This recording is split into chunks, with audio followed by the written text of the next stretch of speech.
Hello, my name is Sanchala Sen and I teach in the Department of Occupational Therapy in their master's program.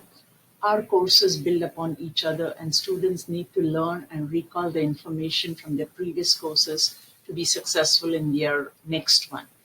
So my challenge was I wanted to know if the students learn the information and whether they can recall it to apply for their cases before going for their field work.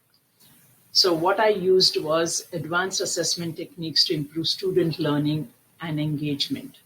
I have completed both the Quality Matters and the AQ certification courses in the past 2 years that WSSU has offered. I learned a lot of strategies and I started implementing them in my lectures. So what I do now is my lectures are all organized in a way where I use the backward design and I have objectives from low to high using the Bloom's taxonomy. And then I use the three types of assessment throughout my lectures, the pre-formative, the formative, and the summative assessments.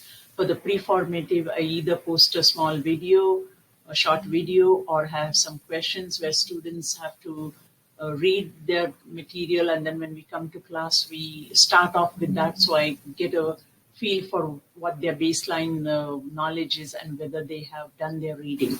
Then throughout my lecture, I have pause points where I stop and either ask questions or have a student recap what we have learned.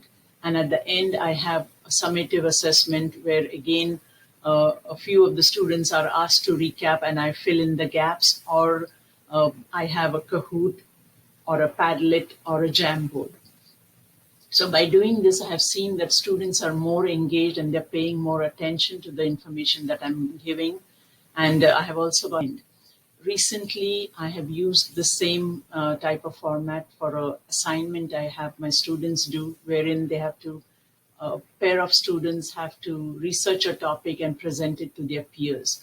I guided them to use the same format, and they have done a wonderful job using pre-formative, formative, and summative assessments, again in the form of Kahoot, TEDx videos, a Padlet, a Jamboard, or having slides wherein students have to fill in the gaps. So I'm very happy with the impact it has had on my teaching and on my students.